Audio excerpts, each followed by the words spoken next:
नमस्कार. जय भीम, जय संविधान.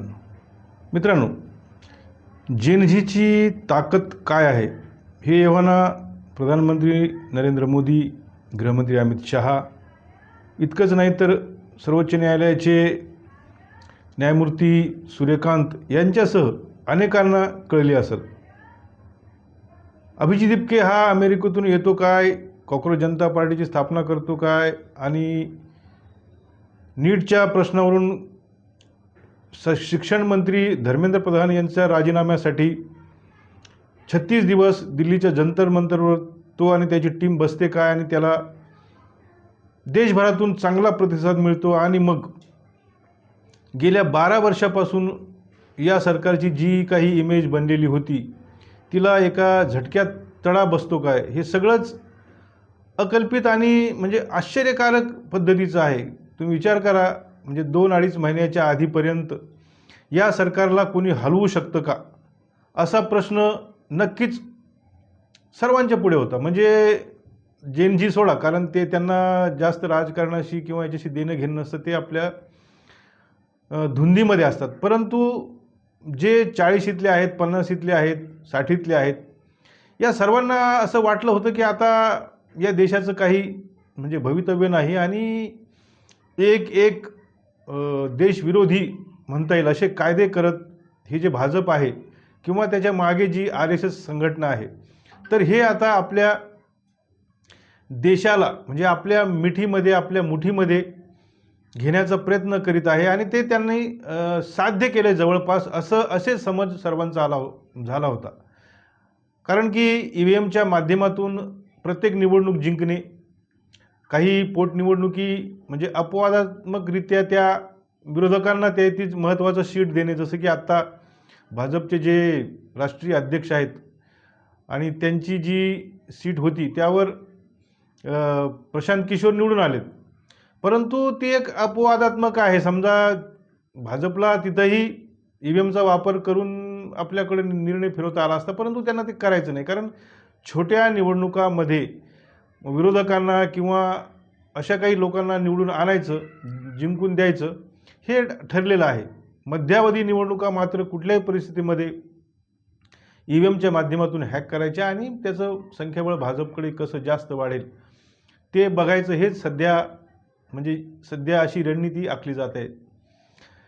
मित्रांनो, अभिजित दिपकेने म्हणजे जे काही कॉक्रोच हा शब्द सर्वोच्च न्यायालयाच्या न्यायमूर्तींनी वापरला होता, तो कॅच करून कॉक्रोच जनता पार्टी हे एक अभियान सुरू केलेलं आहे. म्हणजे ती पार्टी जरी नावात पार्टी असली तरी तो काही राजकीय पक्ष नाही. आता ते एक सामाजिक आंदोलन बनलेलं आहे असं समजायला काही हरकत नाही.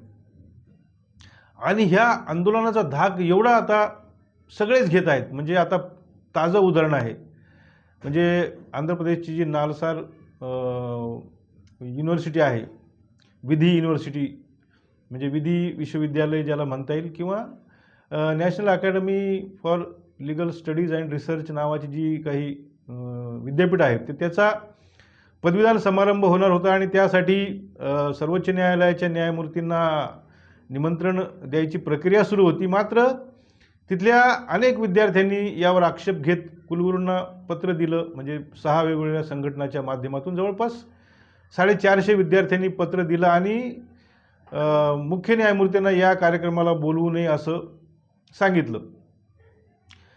तर बरं, हा प्रकार इथेच हा म्हणजे एकमेव नाही, तर याच्या आधीही टाटा इन्स्टिट्यूट ऑफ सोशल सायन्सेसच्या पदवीदान समारंभासाठीही मुख्य न्यायमूर्तींना बोलवण्यात आलं होतं. परंतु तिथे विद्यार्थी ऐनवेळी काहीतरी गोंधळ घालतील, मुख्य न्यायमूर्तीच्या कार्यक्रमामध्ये तो म्हणजे गोंधळ होईलच, परंतु त्यांना काळे झेंडे दाखवतील किंवा काहीतरी वेगळा प्रकार होऊ शकतो. म्हणून म्हणजे जे काही इंटेलिजन्स असतं गुप्तचर संस्थाच्या मार्फत हे कळाल्यानंतर तो कार्यक्रम रद्द करण्यात आला आणि तो पुढे ढकलण्यात आला. तो आता कधी होईल सांगता येत नाही, त्याला मुख्य न्यायाधीश येतील का नाही हेही सांगता येत नाही. परंतु नालसारच्या विद्यार्थ्यांनी जे भूमिका घेतली तर त्याला मात्र दाद द्यावी लागेल, मानावंच लागेल. कारण विद्यार्थी आता त्यांनी कारण काय दिलं बरं, की कारण असं दिलं त्यांनी की हे मुख्य न्यायमूर्ती त्या समारंभाचे कार्यक्रम प्रमुख म्हणून आम्हाला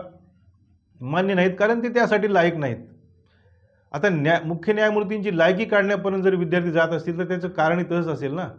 कारण एकतर न्यायमूर्तींनी विद्यार्थ्यांना किंवा बेरोजगारांना कॉक्रोच म्हणणं, त्यानंतर 20 जुलैचा जो प्रकार झाला ती केस, ती एक याचिकामार्फत कोर्टासमोर गेलेली असताना मला वेळ नाही किंवा तुम्हीही तुमचा वेळ वाया घालू नका अशा पद्धतीचं, म्हणजे एक प्रकारचं बेजबाबदार वक्तव्य करणं. कारण असे काही घटना घडल्या तर शेवटी न्यायालयामध्येच जावं लागतं ना. आणि न्यायमूर्ती त्यासाठी, म्हणजे न्यायालय त्यासाठीच बनलेले आहेत, न्यायमूर्ती ते तिथं त्यासाठीच बसले आहेत.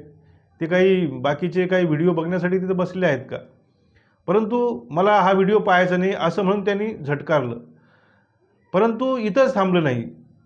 म्हणजे झेंजीचा राग त्यांच्या बाबतीतला इतका हळूहळू वाढत गेला की मग नालसारच्या विद्यार्थ्यांनी सांगितलं की आम्हाला नको. बरं, हे झालं इथपर्यंत ठीक आहे. परंतु यानंतर दिल्लीच्या बार काउन्सिलने म्हणजे लगेच त्यावर ॲक्शन घेतली आणि तिथले जे त्याचे अध्यक्ष आहेत मनन मिश्रा नावाचे, आणि ते खासदार पण आहेत भाजपचे राज्यसभेतले, तर त्यांनी असा एक फतवा काढला आणि त्यांनी सांगितलं सर्व यांना, म्हणजे की त्या विद्यार्थ्यांना, जे काही विद्यार्थी तिथे पास होतील, नालसाचे जे काही विद्यार्थी, म्हणजे मनन मिश्रा यांनी एक असा फतवाच काढला आणि सर्व बार काउन्सिल्सना आणि तिथल्या जितके काही न्यायालय आहेत त्यांना सांगितलं की या विद्यार्थ्यांना जी 2026ची बॅच इथून बाहेर पडेल तर त्यांना कुठल्याही प्रकारचं त्यांना मान्यता देऊ नये, कारण मग त्यांनी वकिली करता येणार नाही, अशा पद्धतीचं त्यांनी एक असा एक फतवा काढला. परंतु त्यावर लगेच कॉक्रोच पार्टीने ऑब्जेक्शन घेतलं आणि सौरभ दास यांनी तर असं घोषित करून टाकलं की आता आम्ही यांच्याही मागे लागणार, यांच्या कार्यालयासमोर, यांच्या निवासस्थानी आम्ही धरणे आंदोलन देऊ. आणि म्हणजे हे प्रकरण फार वाढतं हे लक्षात येताच मग ते मनन मिश्रा यांनी मग ते आपलं जे काही निवेदन होतं, जो काही फतवा होता तो मागे घेतला. त्यात सर्वोच्च न्यायालयाचे न्यायमूर्ती सूर्यकांत यांनीही मग एक बाजू मांडली आणि सांगितलं की माझ्यातला विद्यार्थ्यांमधला हा वाद असताना तुम्ही मध्ये का पडताय, तुम्हाला काय कारण आहे पडण्याचं. एकंदरीत ज्या पद्धतीने मोदी झुकले, मोदी ऐनवेळेला माय फ्रेंड्स म्हणत रात्री म्हणजे कॅमेरा म्हणजे समोर आले आणि त्यांनी आपलं निवेदन केलं होतं, त्याच पद्धतीनं मग सूर्यकांत यांनीही विद्यार्थ्यांची बाजू घेऊन त्या बार काउन्सिलच्या अध्यक्षांना झापलं. तर मित्रांनो, आपण बघतोय मागच्या 2.5-3 महिन्यात ज्या काही प्रक्रिया घडलेल्या आहेत, जी काही म्हणजे देशाची एक प्रतिमा जी काही मलिन होत चालली होती, तर ती ज्या पद्धतीने अचानक म्हणजे एकदम फ्रेश होत आहे आणि विद्यार्थ्यांमध्ये चैतन्य निर्माण झालं आहे. म्हणजे विद्यार्थी आता त्यांच्या प्रशासनाला प्रश्न विचारत आहेत. आता उज्जैनमध्ये काही विद्यार्थिनींनी आंदोलन केलं, म्हणजे कलेक्टर ऑफिसमध्ये जाऊन त्यांनी आपल्या जे काही गाऱ्हाणे आहे ते मांडलं, आपल्या ज्या असुविधा आहेत त्या मांडल्यात. आणि आजपासूनच म्हणजे 15 ऑगस्टपासून कॉक्रोच जनता पार्टी शाळेच्या संदर्भामध्ये एक अभियान राबवत आहे. अभिजित दिपके त्याच्या मूळ गावी गेलेला आहे आणि तिथली शाळा, तिथली एकंदरीत परिस्थिती पाहून पुढचं आंदोलन ठरवणार आहेत.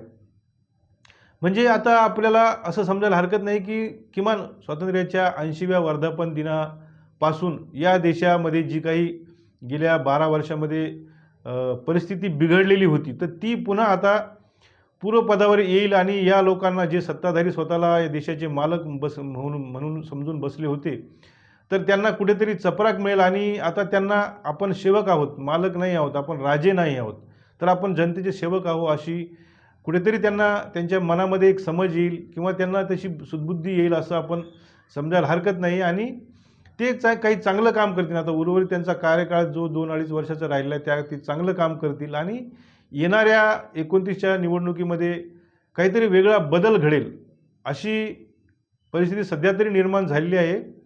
हे आंदोलन किंवा हा काही जो टेम्पो आहे तो पुढे असाच कायम राहिला तर मोदी सरकारला जावंच लागेल असं सध्या तरी दिसतंय.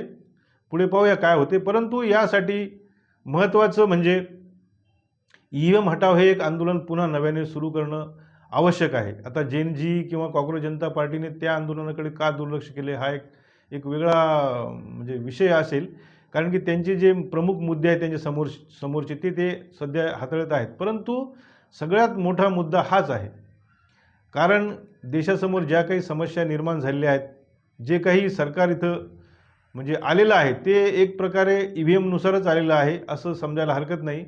त्यामुळे जेनजी त्यांचे मुद्दे मांडत असला तरी बाकीच्यांनी म्हणजे देशातल्या इतर संघटनांनी किंवा ज्येष्ठांच्या काही संघटना तयार होऊन त्यांनी EM हटावचा मुद्दा हाती घ्यावा असं मला या निमित्ताने वाटतंय.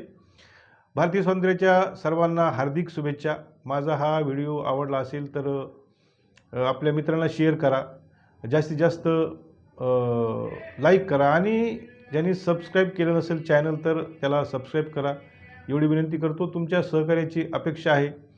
जितके जास्त सबस्क्रायबर होतील तितका फायदा माझ्या चॅनलला होईल आणि त्यानुसार मी माझे मग पुढे जे काही मला माझ्या भावना आहेत, जे काही माझे विचार आहेत ते मी मांडत राहील.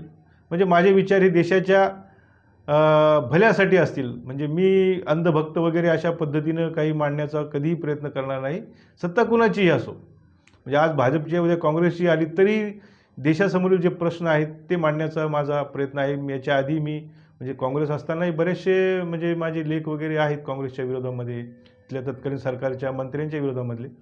तर असो, आजच्यापुरतं इतकंच. पुन्हा आपण भेटत राहूच. तोपर्यंत नमस्कार.